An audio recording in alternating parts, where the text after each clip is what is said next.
ഒരു കാര്യം പറഞ്ഞോട്ടെ, വിവാഹമോതിരം എന്തുകൊണ്ടാണ് ഈ വിരലിൽ ഇടുന്നതെന്ന് ചിന്തിച്ചിട്ടുണ്ടോ?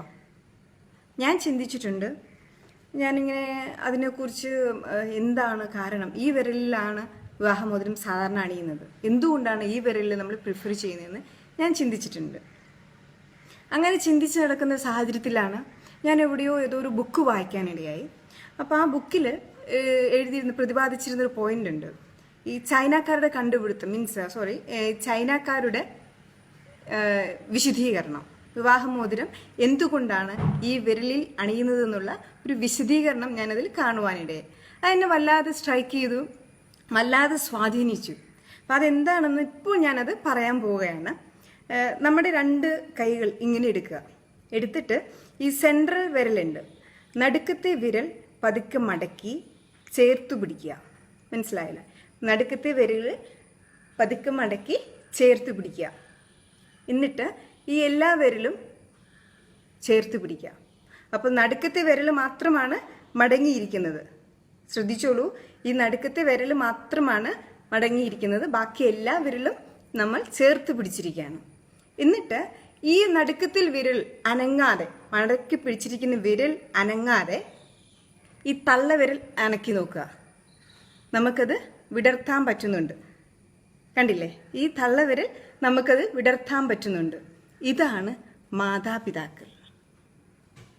മാതാപിതാക്കളെ പ്രതിനിധീകരിക്കുന്ന വിരലുകളാണ് ഇത്, തള്ളവിരലുകൾ. കാരണം ഒരു സ്റ്റേജ് കഴിഞ്ഞാൽ നമ്മൾ മാതാപിതാക്കളെ വിട്ടുപോകണം എന്നാണ് അവർ പറയുന്നത്. രണ്ടാമത്തെ കാര്യം, ഈ വിരൽ, ചൂണ്ടുവിരൽ നമുക്ക് വിടർത്താൻ പറ്റും. തള്ളവിരൽ വിടർത്തി ചൂണ്ടുവിരൽ. പക്ഷെ അപ്പോഴേക്കും നമ്മൾ ഈ നടുക്കത്തെ ഈ വിരൽ അനക്കാൻ പാടില്ല. മടക്കി വെച്ചിരിക്കുന്ന ഈ വിരലുകൾ അനക്കാതെ വേണം ഈ വിരൽ വിടർത്താൻ. ഇത് നമുക്ക് വിടർത്തുവാൻ പറ്റുന്നു. ഇതാരെ പ്രതിനിധീകരിക്കുന്നു എന്നറിയാമോ? ഇത് നമ്മുടെ സഹോദരങ്ങളെയാണ് പ്രതിനിധീകരിക്കുന്നത്. ഒരു സ്റ്റേജ് കഴിഞ്ഞാൽ നമ്മൾ സഹോദരങ്ങളെയും വിട്ട് പോകണം എന്നാണ് ഇതിൽ അർത്ഥമാക്കുന്നത്. മൂന്നാമത്തെ കാര്യം എന്താന്ന് വെച്ചാൽ ചെറുവിരലാണ്. ചെറുവിരൽ കണ്ടില്ലേ? ചെറുവിരല് നമുക്കിങ്ങനെ വിടർത്തുവാൻ പറ്റും. ചെറുവിരൽ വിടർത്തണം. അപ്പൊ ഈ ചെറുവിരൽ എന്തിനാണ് പ്രതിനിധീകരിക്കുന്നതെന്ന് വെച്ചാൽ ഇത് നമ്മുടെ കുഞ്ഞുങ്ങളെയാണ്, നമ്മുടെ മക്കളെയാണ് പ്രതിനിധീകരിക്കുന്നത്. അപ്പോൾ ഒരു കാലഘട്ടം കഴിഞ്ഞാൽ നമ്മുടെ മക്കളും നമ്മളെ വിട്ടുപോകും എന്നാണ് അർത്ഥമാക്കുന്നത്. മാതാപിതാക്കൾ വിട്ടുപോകുന്നു, സഹോദരങ്ങൾ വിട്ടുപോകുന്നു, മക്കൾ വിട്ടുപോകുന്നു. ഇനിയൊന്ന്, ഈ വിരൽ അണിഞ്ഞ വിവാഹമോതിരം അണിഞ്ഞ ഈ വിരലൊന്ന് അകറ്റി നോക്കിയേ. നടുക്കത്തെ ഈ സെൻട്രൽ വിരൽ അനങ്ങാതെ ഈ വിവാഹമോതിരം അണിഞ്ഞ വിരലൊന്ന് നിങ്ങൾ അനക്കാൻ നോക്കിയേ, വിടർത്തുവാൻ നോക്കിയേ. പറ്റുമോ നോക്കിയേ? എനിക്ക് സാധിച്ചിട്ടില്ല. ബാക്കി എല്ലാ വിരലുകളും എനിക്ക് സാധിക്കുന്നുണ്ട് വിടർത്തുവാനായിട്ട്. പക്ഷേ ഇതെനിക്ക് വിടർത്തുവാൻ ഒട്ടും പറ്റുന്നില്ല, ഒട്ടും സാധിക്കുന്നില്ല. മനസ്സിലായില്ലേ? കണ്ടോ, എനിക്ക് പറ്റുന്നില്ല. അപ്പൊ അത് നമ്മൾ വിടർത്താൻ നോക്കുമ്പോൾ ഇത് നടുക്കത്തെ സെൻട്രൽ വിരൽ വിടർന്നു പോകുന്നു. അപ്പൊ ഇതാണ് ചൈനക്കാർ പറയുന്നത്, ഒരിക്കലും നമ്മൾ പിരിയേണ്ടവരല്ല, ഭാര്യ ഭർത്താക്കന്മാര് പിരിയേണ്ടവരല്ല എന്ന് അർത്ഥമാക്കുകയാണ് അവര്. അതുകൊണ്ടാണ് അവര് ഈ വിരലില് വിവാഹമോതിരം അണിയുന്നത് എന്നാണ് അവർ കൊടുക്കുന്ന മറുപടി. ആരെങ്കിലും ചോദിച്ചാൽ അവർ കൊടുക്കുന്ന വിശദീകരണം. എനിക്കിത് വളരെ ഇത് തോന്നി, ഒരു ക്യൂരിയോസിറ്റി തോന്നി. ഇപ്പോൾ തന്നെ നിങ്ങൾക്ക് തോന്നുന്നില്ലേ ഒരു ക്യൂരിയോസിറ്റി? ഇപ്പോൾ തന്നെ നിങ്ങൾ ഒന്ന് ചെയ്തു നോക്കാനൊരു ശ്രമം തോന്നുന്നു ഇല്ലേ? ഒന്ന് ട്രൈ ചെയ്ത് നോക്കിക്കോളൂ. അപ്പോൾ എനിക്ക് പറയാനുള്ളത് എന്താണെന്നറിയാമോ? ഇപ്പോൾ ഒരുപാട് വിവാഹമോചനങ്ങൾ നടക്കുകയാണ്. ഇപ്പോൾ ഒരുപാട് പ്രശ്നങ്ങൾ കുടുംബജീവിതത്തിൽ നടക്കുകയാണ്. പക്ഷെ ഇതിനൊക്കെ നമ്മളൊന്ന് മനസ്സിലാക്കേണ്ട ഒരു കാര്യമുണ്ട്. മരണം വരെയും നമ്മോടൊപ്പം ഉള്ളത് മക്കളോ സഹോദരങ്ങളോ അപ്പനോ അമ്മയല്ല, എൻ്റെ ഭർത്താവാണ് എൻ്റെ കൂടെ എനിക്കുള്ളത്, എൻ്റെ ഭാര്യയാണ് എൻ്റെ ഒപ്പം എനിക്കുള്ളത്. മരണം വരെയും എൻ്റെ കൂട്ടായിട്ട്, എൻ്റെ കാവൽക്കാരനായിട്ട്, എൻ്റെ കാവൽക്കാരിയായിട്ട് അവളാണ് അല്ലെങ്കിൽ അവനാണ് കൂടെയുള്ളത്. ആ ബോധ്യമാണ് നമ്മളിൽ ആദ്യം ക്രിയേറ്റ് ചെയ്യേണ്ടത്.